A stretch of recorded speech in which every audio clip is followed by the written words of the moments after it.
Welcome to the Shootin' the Q podcast, presented by Heath Riles Barbecue, with tips, tricks, and an inside look with some of the top pitmasters in the game. Now here's your host, Heath Riles. How's it going, everybody? We're joined today by my lovely bride, Candace, and our good friend, Nick Woolfolk. How are you doing today, Nick? I'm doing well, Heath. So happy to be here with you in Kansas today. Talk a little Q. Man, ain't nothing like shooting the Q, man. So tell everybody who you are and kind of about your team and how you got started in barbecue. Good deal, good deal. So my name is Nick Woolfolk. I'm from Senatobia, Mississippi, and I'm the head man at the Great Pig in the Sky competitive barbecue team. We focus on the Memphis Barbecue Network. But I also do a lot of other things, been around barbecue my whole life. I like to say that I grew up in it, if you will. I've been around since I was 8 or 9 years old, and as y'all know, that kind of puts years on you. I'm still a little bit younger, but I feel a whole lot older. I know that. But, yeah, so Great Pig in the Sky, we were founded in 2019. And really and truly, I'd been around barbecue my whole life. And I'd been with Natural Born Grillers and John Wheeler. He had taught me a lot of what I know. And my dad was a part of that team. That's how kind of I got in the mix. And as I was getting older, you know, I was wanting more of my friends to kind of get into it, right, to kind of capture what I enjoyed so much about it. And the really crazy thing is we used to do this thing called the cold weather campout on the Mississippi River. Every first weekend of February, right after the Super Bowl, we'd go and we'd camp out over the weekend on the river. It'd be freezing cold. We'd build a fire. We'd cook, barbecue, all that stuff. And I was usually the barbecue guy, right? So as we were getting older and we were getting kind of towards our junior and senior years of college, I unfortunately had started my career in barbecue at that point. I wasn't in college anymore, but I still hung out and had a good time. We were trying to find a way to continue to hang out with each other, right? We wanted to be able to still do it. And we got this funny idea. We were like, let's go cook Cleveland Oktoberfest in Mississippi, Cleveland Oktoberfest. A contest had been around forever. A lot of my friends were from that area that I had met through college, and we were like, well, let's give this a go. So me and two other guys founded the Great Pig in the Sky. Blake Gibson and Thomas Coopwood, both are Cleveland, Louisville natives. And we went to that first contest, and Heath, you were there. Y'all were actually beside us. I'm going to go ahead and apologize about that because we were loud, rambunctious, and we thought about everything but having a good time and not much about the barbecue. And a lot of them didn't have Is that not what you're supposed to do your first contest? That's true, yeah. And we had a great time. And what was funny was, you know, I'd been friends with these guys and I'd cooked, but they didn't really know, like, how much I was involved with barbecue and the people I came from and how, you know, important or how much I knew and knowledge of the game. So when we go and we're having this good time, you know, we turn out at the next day on Saturday, we ended up doing pretty good. So y'all won the contest, right? We didn't win the contest. So we double finaled. We won the next year. We won the next year. And everybody was bought in at that point. They were like, let's rock and roll. Let's do this. This is really fun. It just takes one trophy. It's all it takes. It's all it takes. The third place hog, and it was locked in. So I remember that hog. Yeah. That's the first time I'd seen you actually cutting the blanket off the hog and doing like a bacon weave on it. And are y'all still doing the bacon weave on top of the hog? Not anymore, no. We're still kind of that same. We're still skinning it. We like to call it the Mississippi River style because of another team that had used to do it. We're kind of close to the Mississippi River as well, so and that's kind of where our team started, so that's our little shtick. We still do it like that. No more bacon weave. Bacon got too expensive, so now we find other ways to insulate that loin. So, man, I do remember that. Y'all were on a lot of borrowed equipment and had a real good time down there at Cleveland. Yeah, all of our smokers were on the ground, so we had it rained, didn't it? It did rain, and one of our buddies owned the junkyard in Cleveland. So we were like, how are we going to get this hog smoker off this trailer onto our site? So he's like, oh, Judson Brown's the guy's name. He was like, man, I got you. He comes down about 5 minutes later with a forklift. We unloaded the smoker and onto the grass for that weekend. And from that point on, we vowed to be a concrete team, asphalt. As a matter of fact, I give y'all my spot because I knew it was rain in the forecast, and I didn't know I was giving it up to y'all, but I moved over a spot. Do you remember That's right. that? I do remember on that. On the pavement. Yep. And you said, I know why you move now. And I said, well, I mean, it floods this spot right Exactly. now. Exactly. Remember that year, baby? It got so deep right there? I do. I mean, it was over your ankles, like if you had boots on, right? Yep. It was pretty high. And Tracy said he had watched the tent all night. It was a brand new tent we had at Cleveland. And I got there, and, of course, water was about to crash the tent. It had so much water in it, about to crash down the top. Good old Firemaster Beaver. That's right. That's right. That's one of my favorite contests, though. I love that contest. It's a great one. It is. Cleveland is by far, but I do miss that one. we can always Us we doing can it, I always mean. do it again. You know, I'll go down there. It's a super special one for us. I mean, we think of that as like, you know, to where you, Heath, and Candace, y'all probably think of Springfest as like y'all's home contest, right? Where your friends come, stuff like Yeah. that. Cleveland's kind of our home contest. Yeah. A lot of our team members, I mean, the original team, we had like 20 people, which, as y'all know, that kind of withers away Don't work out. as you get more and more serious. But Yeah. at the time, you know, and there were mostly people from Cleveland. And basically, you know, you just paid a little money, you got a T-shirt, and we drank a whole lot of beer that weekend.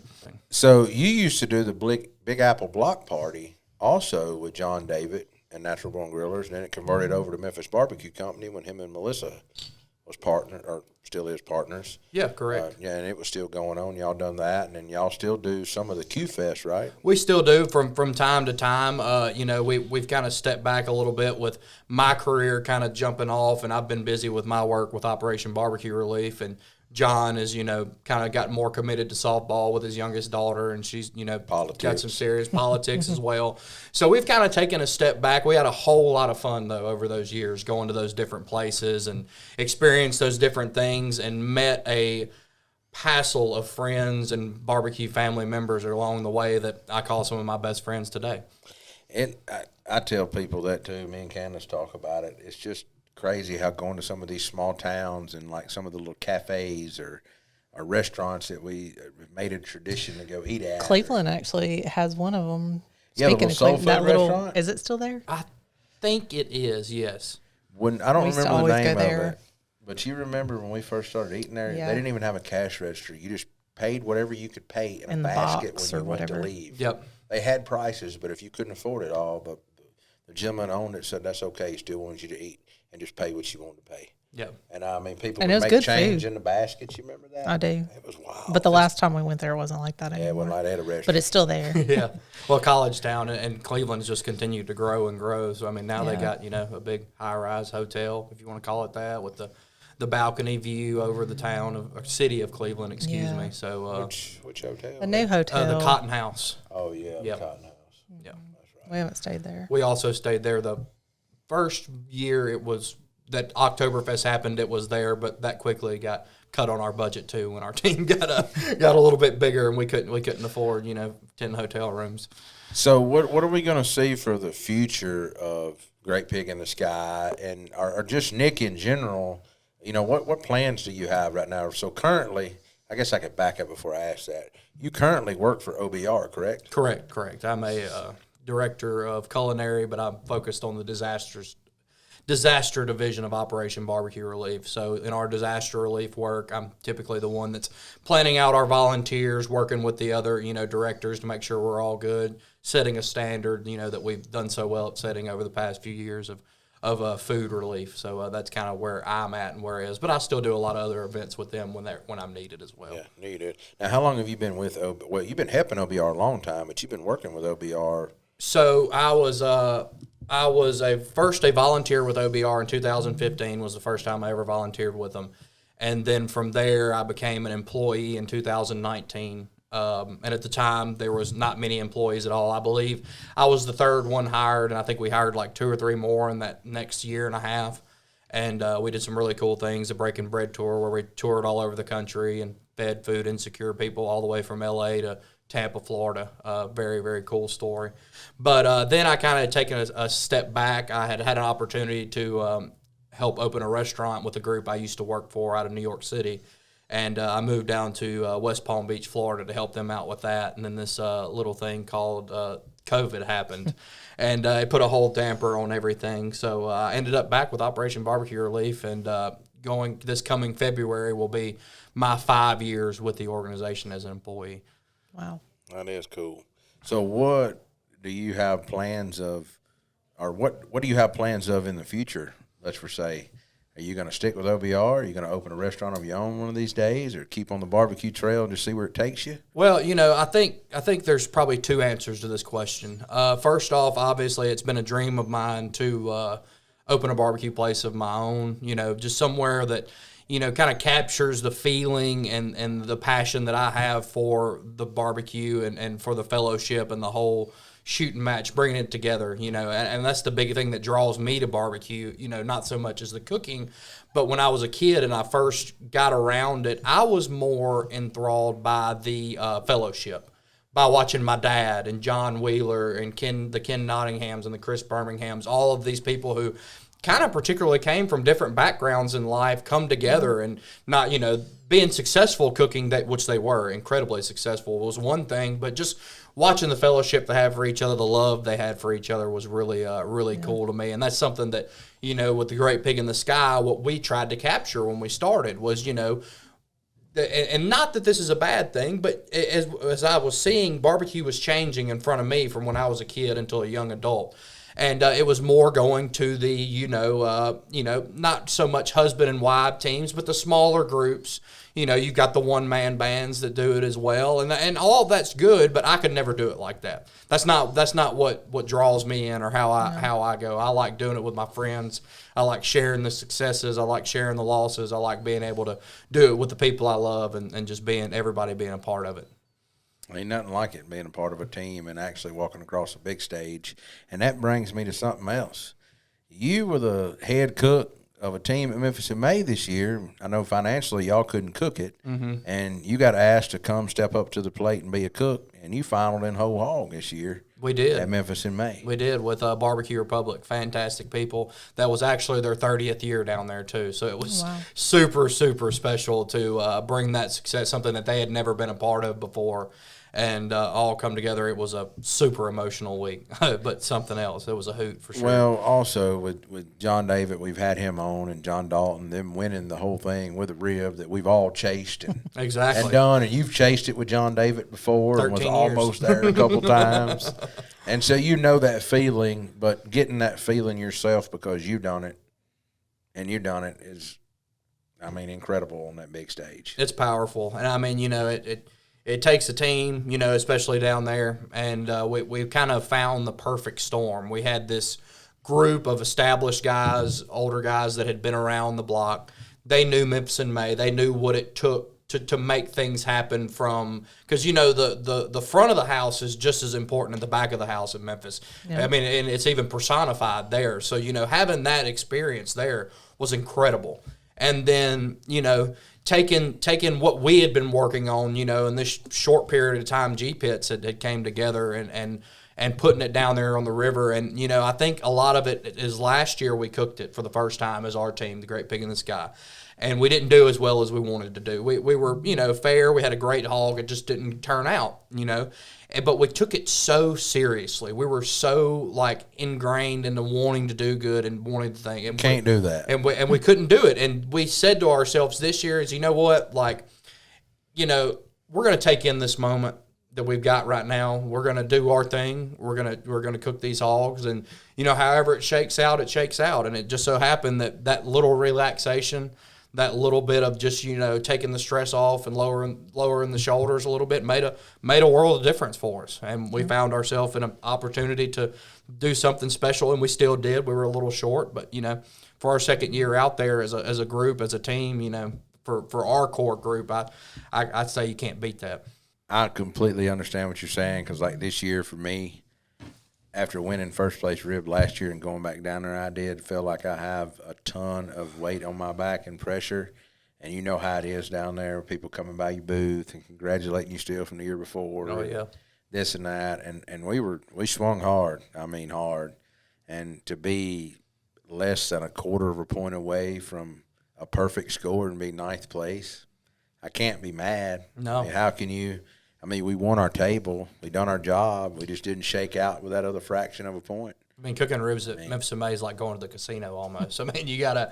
I told people I'm a long shot guy. Yeah. I want to be the guy that comes out of the dark, and I've done it at a lot of places, and done it with meat that ribs that shouldn't have won a contest, and done it, and and now I'm questioning myself: should I go back to my almighty shoulder at Memphis, or should I keep cooking a rib? But I'm gonna keep blowing that rib. I'm gonna keep cooking it. I love it, and I'm gonna keep cooking a rib down there. Do you think it's going to continue to be downtown Tom Lee Park? Lord, I hope so.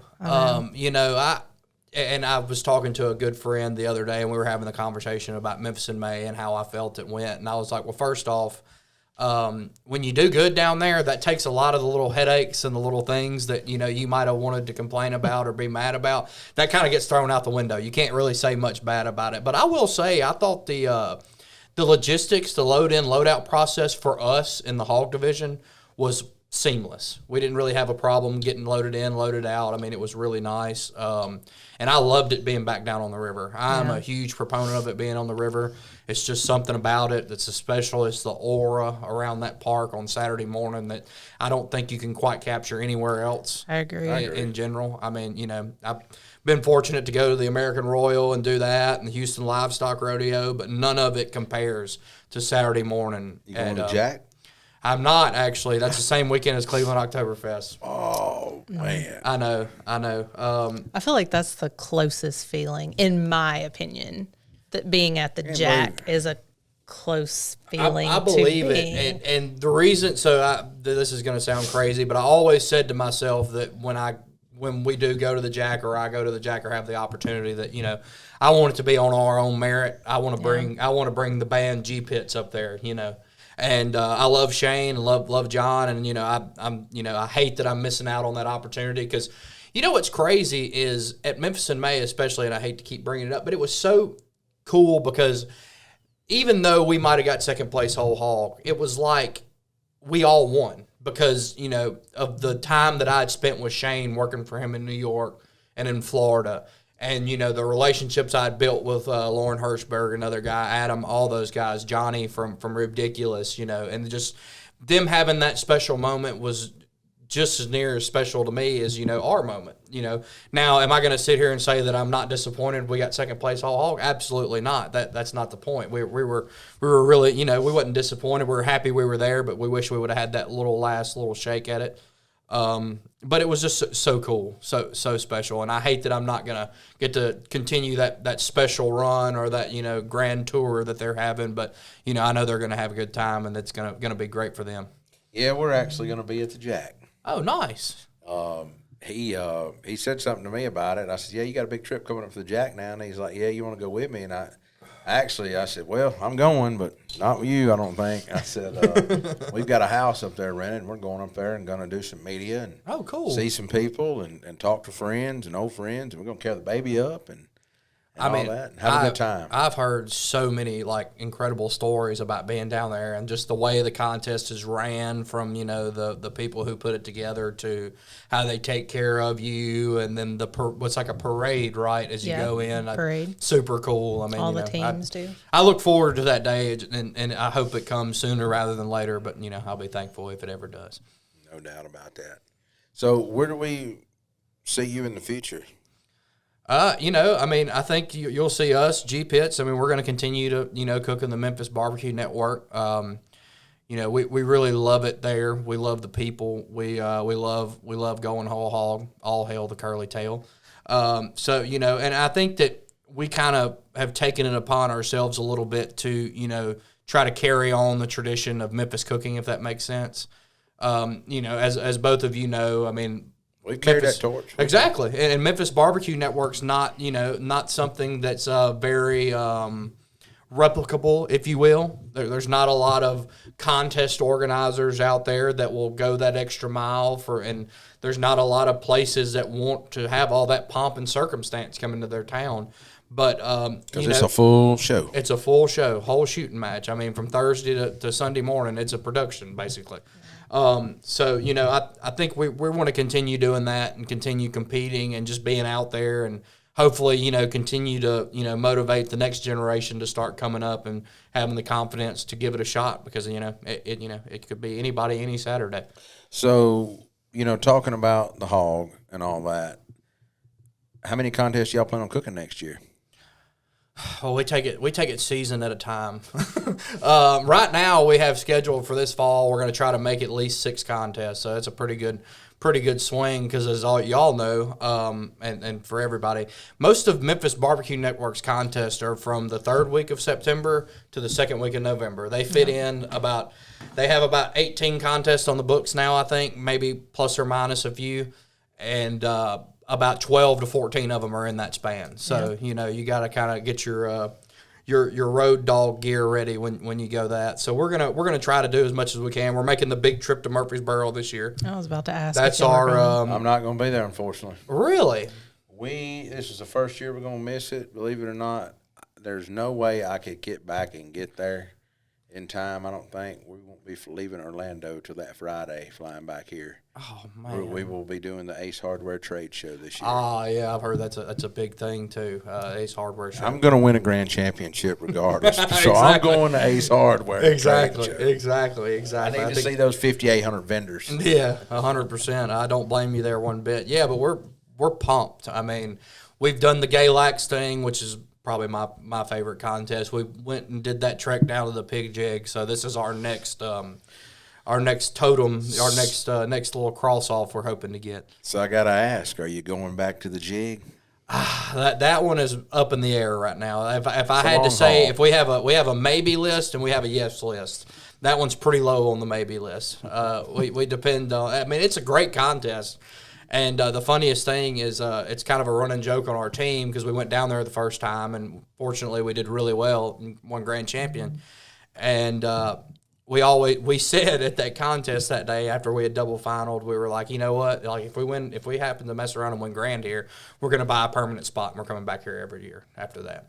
So we ended up winning Grand Champion, and as we were pulling out of the spot, you know, the trailers, you know, driving through the little lane, we were like, we got to find a spot. Well, Miss Rhonda was letting us know the spots that are available, stuff like that, and we kind of balked on it. So our running joke is like we're scared to go back because we said we were going to do all that, but we haven't done it yet. I mean, I know how it is. It is a long trip over to the Pig is. Jig. It gets cold at night, you know. But it's kind of like one of those contests that's unforgotten. That is one of those contests, not like around here. You go and everybody's got permanent structures that's over there built up, and there's people. First year I went, there were people walking around in antebellum dresses and dressed up like Confederate soldiers, and I'm like, what in the hell is going on over here? No, it's crazy. I mean, but the more you walked around, it was just different people with different booths dressing up or doing stuff, and it was no sort of theme like that. Just every team was doing some wild, crazy stuff. Well, and what's insane is I actually had been there before back in 2010 with Boys Night Out. So I went down there with them and we cooked. And really cool, you know, thing. We had a blast. And it was amazing how we went back, I guess, 11 years later, and nothing had changed. Like, absolutely nothing. Like, you know, there was no, and I mean that in the best possible way, too. Like, I'm not saying, like, it was, like, dilapidated. What I'm saying is, like, nothing changed there. Everything was the same. Off that exit, one gas station on one side of the road, a Love's and a McDonald's on the other side. And they finally got that motel back open that was right there beside it when I was there. Really? Yeah, they were actually handing out flyers trying to get people to stay there when we were. The other hotel down the road, you know, when I went over, they stole my tailgate, and I was 4 places from the front door. Really? They wanted that F-250 tailgate, yeah. Yeah. Another really funny thing about South Georgia is the pronunciation of the towns there. So you've got, you know, I think that it's Vienna. It's not Vienna or whatever we would call it up here. And then Cordele. And I don't know how many times as I was walking through there, because, you know, you meet teams down there. And that's another cool thing about it is, like, we met this team called Grillin' and Chillin', and they were from, like, the Cordele area. And, you know, we're just sitting there talking to them. They introduced us to their authentic Brunswick stew that everybody's got down there. And you know, just the whole time they were correcting me on how to say all the towns' names and stuff like that. And we made sure, you know, at awards that we got them correctly. So. Oh, yeah, that's it's definitely different. Now, which way did you go down? Did you go down Montgomery way, or did you go around Talladega and down? We went around Talladega, so we went through Atlanta and then dipped south. Down. I always go Alabama way down. Really? And drop down through all the small towns, go on the 2-lane. It's a nice, peaceful ride. I believe it. Not like Atlanta. Not like Atlanta. Not like going around the nice Atlanta and 500. peaceful. Gosh. So are you going to do all the Delta cooks? So we will be missing pig picking this year. This will be the first year since we've started that we'll miss it because it's the same weekend as Murfreesboro. Oh, yeah, so they do usually have the same. Yeah, That's Murfreesboro right. is usually always the same as Louisville. And that's the Yes, reason we've that's never been able to go there is because one of our co-founders, Blake Gibson, he's from Louisville, family has a lot to do with Yeah. Louisville. So we always make a point that we're going to be there. And but this year it kind of lucked out, and I made an executive decision. We're going to Murfreesboro. And then we went to the Q Ball and won a free entry, so that kind of sobered it up. How many years have you been? This will, like you said, you're not going to make it, but 2013. No. How many years straight have you been, and now you're going to miss it? I wonder. Well, you've been at least 6 years from what I can see right now. Yeah, over there. It's been. I mean, we've been more Actually, than that. 8. 8. Oh, okay. I've won that contest 8 times. 6 trophies here. 1 got stolen, and I give Jay Craig 1. Yep, I remember you telling me about Jay. Yeah, that's incredible. 1 Springfest 8 times. That's almost unbelievable.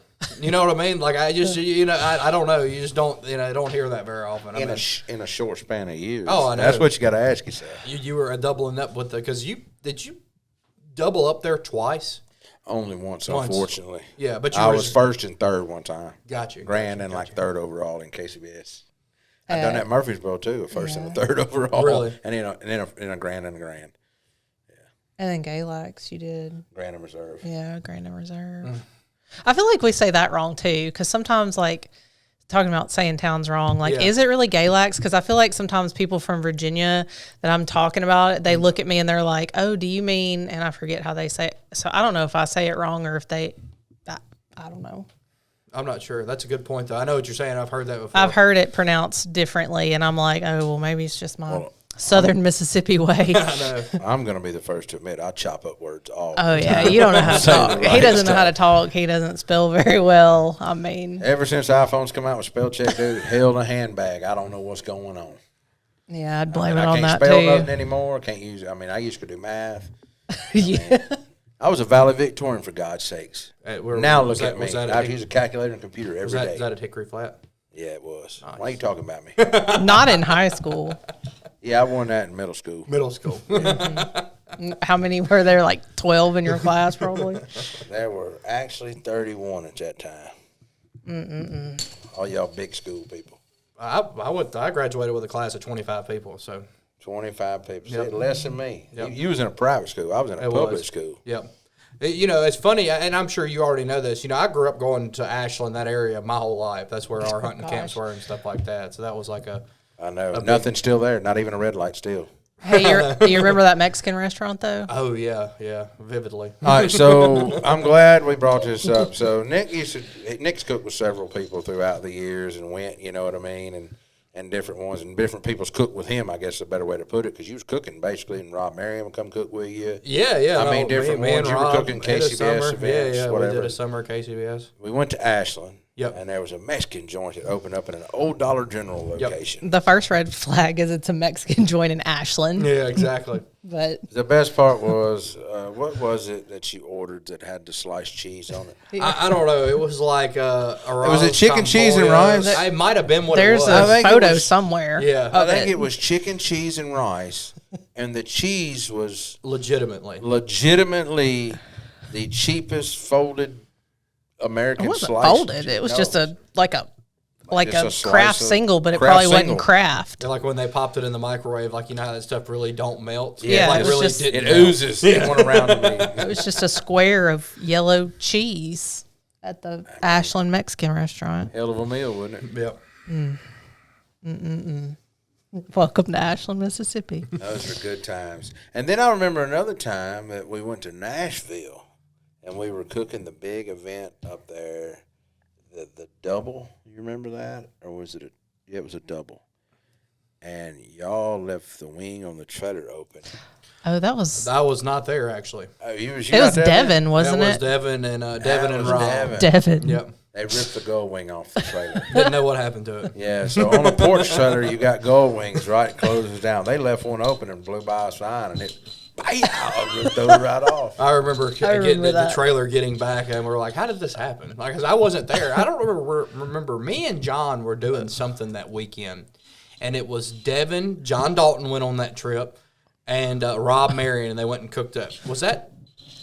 I guess it was. That was the Music City Barbecue Festival. It was the music. No. Was it Music No, it wasn't the Music City. It was one Randall Bowman put on. Gotcha. Yeah. It was, what was that called? Oh, gosh, I don't remember. It's in the Titan Stadium parking lot. Yeah, it was in really? that big parking lot because I remember like walking over and talking to them. I don't remember what the contest was called though.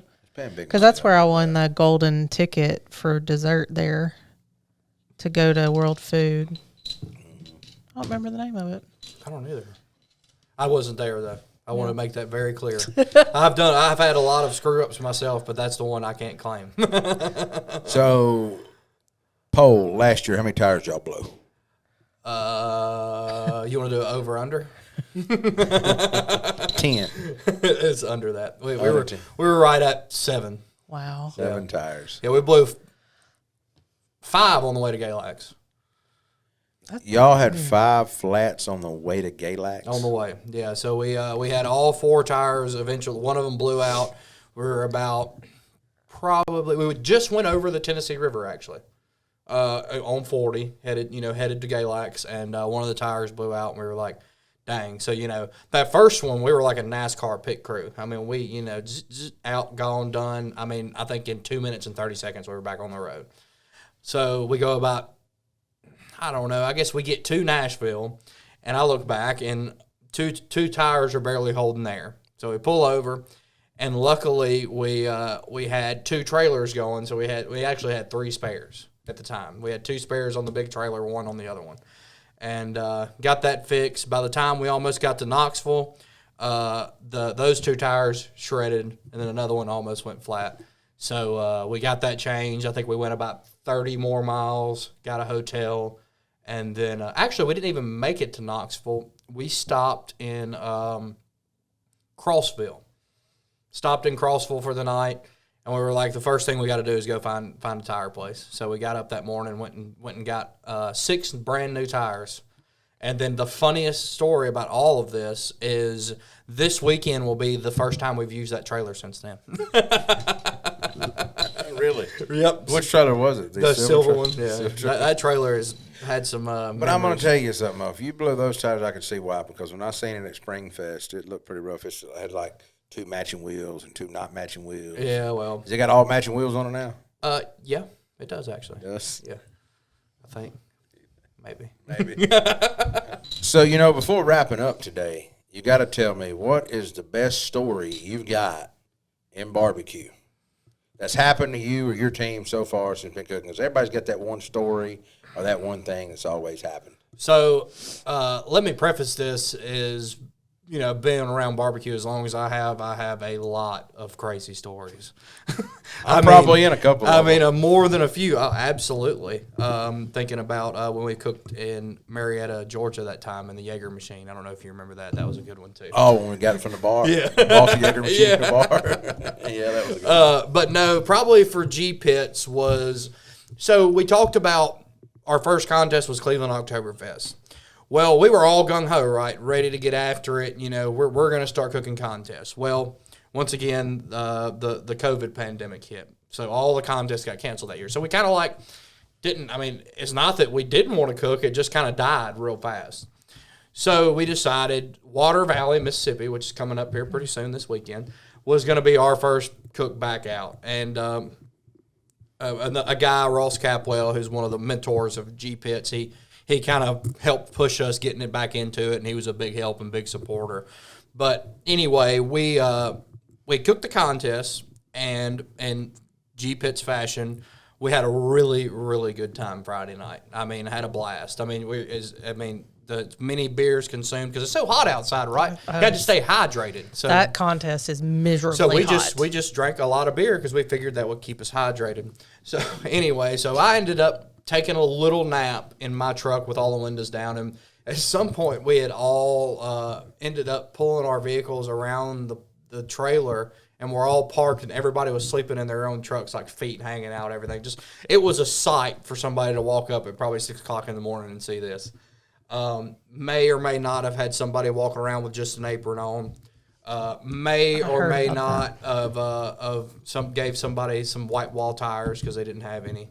And we thought it'd be cool, or somebody thought it would be cool. Painted them on out? Yeah, with spray paint. But anyway, the funniest of all was I just woken up, was checking the fires, checked the hog cooker, everything was on track. I look up, and I see a pan sitting. We'd have a cooker on the back of the enclosed trailer, and that's where we cooked our shoulders and butts. And I had a little table right there beside it. So I keep my baste and aluminum foil, anything I needed, to make sure it happened. I had all that. So there was a pan sitting right there, and from the level, I couldn't see if there was anything in it. I'm like, why is that sitting there? And then as I'm like waking up and like rubbing my eyes, I look up and the cooker is open. So I'm like, what is going on? So I walk up there. In the middle of the night, it continues to remain anonymous. Nobody has came forward. If anybody wants to come forward or has any information on this, please reach out to me as soon as possible. At any time, somebody had pulled the whole shoulder off the cooker, and I guess gotten a little hungry because they had just started pulling the bark off the top of it and eating and nibbling on it, and decided to just go to sleep and just left it out there. So needless to say, we did not get a call in pulled pork that day. Yeah, it didn't get done, right? Did not get done. So did the cooker get hot and all that? Was it a backwoods thing? No, it was Old Hickory. Old Hickory. Yep. Wow. Yep. That is a very hot contest. Oh gosh. But it's a great contest, the Watermelon Festival. It is, and they, it's almost amazing. And I guess the reason it's because of the Watermelon Festival because it's in August. I'm not sure. I'm not I don't have a green thumb. Watermelon professional. But gosh, if they could pick a little bit better date, I think everybody would enjoy it a little bit more. So it's usually miserably hot, and then it usually storms really bad. Yep. Yes, it does, actually. I mean, that's like the typical that. Watermelon Festival experience, I feel like. Were y'all there the year our awning got ripped off the Yes, trailer? we were right next to y'all. Yeah. Yeah. I think I won that contest. You did. You did. Yeah, we were right next to y'all. I remember that. I think I won it 2 or 3 times. Yep. Go see the Pickle Man. Yeah. If you're there. Mickey's Pickles. He was like a college professor, right? Yep. I've heard this story. Walks around barefoot. Yep. Yep, Stoner. that's him. Yep. Yep. College professor Stoner. I mean, my aunt and uncle have been going there for like 20 years to this carnival, because they swear by the vendors. They say some of the best vendors Yeah. at a festival It's a great always festival. come to Water Valley. I've got, and has nothing to do with myself or our team cooking it this week. I got family from like all over the South coming to this thing. But they've been coming for years. I just happened to be in that back parking lot cooking barbecue while they're out there. They never knew. We We have friends there. that go every year too that never were there to see us, but it was always like they would see us, and every year they'd come over because that was like their family tradition. Their family goes to the Watermelon Festival every year. They've been doing it for years. Great booth. Man, those pickles, I'm about out of them. Well, I feel like he wasn't there last year. Or Austin said he wasn't there. He wasn't there. So. Yeah, that's true. I forgot about that. I'm not a pickle person, so that completely eliminates me from this conversation. Is Austin going to cook this weekend as well? He's not, actually. I think he has to work or He something. does. He He's said out of town for work. Yeah, he said he would get back like Thursday evening. Just couldn't bring it together, which is crazy because he's been cooking that contest for a while too. He has. He loves the Delta contest like everybody. Yep. I mean, I wish we had the time to cook them now with everything. The only one that I may get to go cook this year is the Bolivar contest. Are you going to go cook it? Oh, yeah, absolutely. Can't miss that money. That's not but about 20 minutes from my farm. And I think we may go up there and just cook a rib only. That's not Delta. No, not in the Delta. But it's a contest. Yeah, late it's October. contest. Yeah. I think it's a weekend after the Jack. 2 weekends, I think. I do it. It's just going to be a pop-up tent. It's the week after Arlington. I think, and I could have just said something completely incorrect. I believe that the Jack is the same weekend as Oktoberfest this year, which Oktoberfest is actually a week later than it typically is this year, too. I think a lot of contests are that way, right? Yeah. Shifted down. Yeah. Yeah, a lot of them are. Well, Nick, I appreciate you coming on today and shooting the key with us and having a cold beer. And, I know a lot of people may not know you out here like we do, but I know you've got a long career in barbecue ahead of you, and I'm glad that we can call you a friend and have known you as long as we have, because I've seen you come a long way, and I think you've seen me come a long way too. I think we all have. And it's an incredible opportunity to talk to y'all and continue, shooting the queue and talking, reminiscing, because that's one of my favorite things about barbecue is the stories, right? And, I don't know. We can sit here and tell stories, swap stories all day long. All funny day stuff long. has happened. Exactly. At Some of contests those we don't both want been at. recorded. Yeah, exactly. Some of them we can't have recorded. They was pretty bad. And Nick, always, man, I appreciate you coming on. But before we go, we got a few mailbag questions.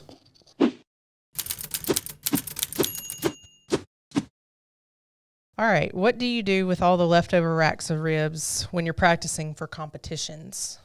Well, we really don't have that many leftover racks after everybody kind of tastes the flavor profiles that we're testing. Or if I have any left, I always, the neighbors get them, your parents get them, my mom gets them, or either the police department gets them. That's about 4 ways where they go. And a lot of times some of the police officers and firefighters get them. Yeah. I mean, honestly, a lot. If I cook a whole lot, I do drop off at fire stations. What's a sauce or a rub that you love to make for the consumer, but the raw materials just cost too much to mass produce? I've worked with so many different types of raw flavors and ingredients. It really, when you get up over a certain amount, you take all the profit margin out of stuff. So it kind of depends on the types of peppers you put in and all that. I would love to be able to use more exotic peppers and exotic flavors, but it drives the cost up so much that I have to really watch what I'm sourcing in order if we're going to scale a rub up or not.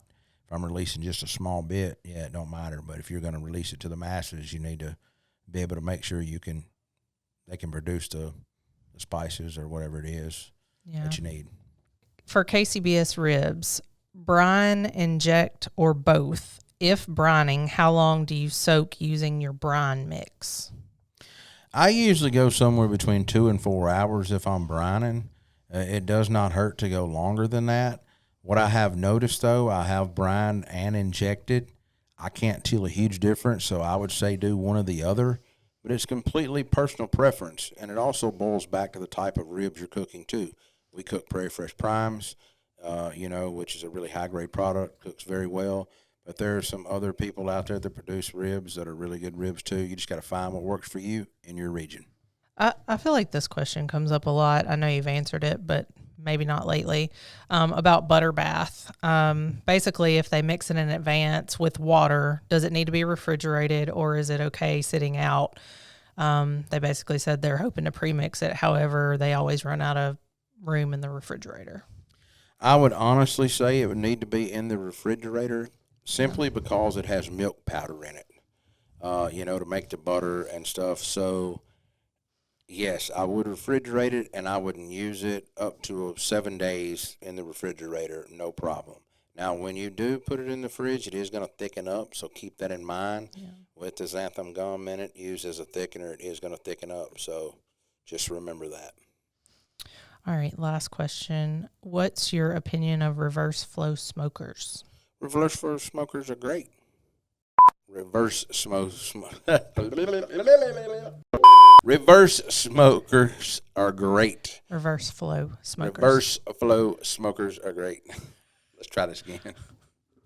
Reverse flow. Damn, I'm fucking this up. Reverse flow smokers are great. In my opinion, there's really 2 types of reverse flow smokers that are great. I'm going to stutter on that for a moment. Say it 10 times. Reverse flow smoker, reverse flow smoker, reverse flow smoker. I ain't saying it 10 times. All right, but there are 2 types of reverse flow smokers out there that are really good. And I'm going to give my good buddy, of course, Lonnie at Bubba Grills. Lonnie has really got everything figured out with his airflow. He builds a quality pit. And then you've got to give it to Ben Lang with Lang Grills. Both of them are great reverse flow smokers, and either one will be a great choice. All right. Well, that's the last question. You want to talk about the recipe coming out this week? Yeah. I cooked Japanese-inspired tomahawk pork chop.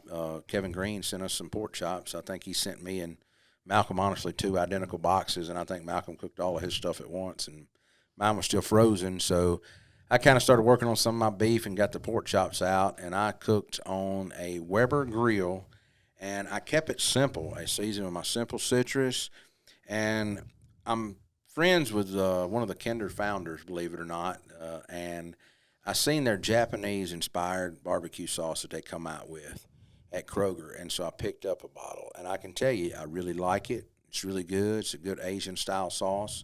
And so I tried it on the pork chop, and I can tell you it was great.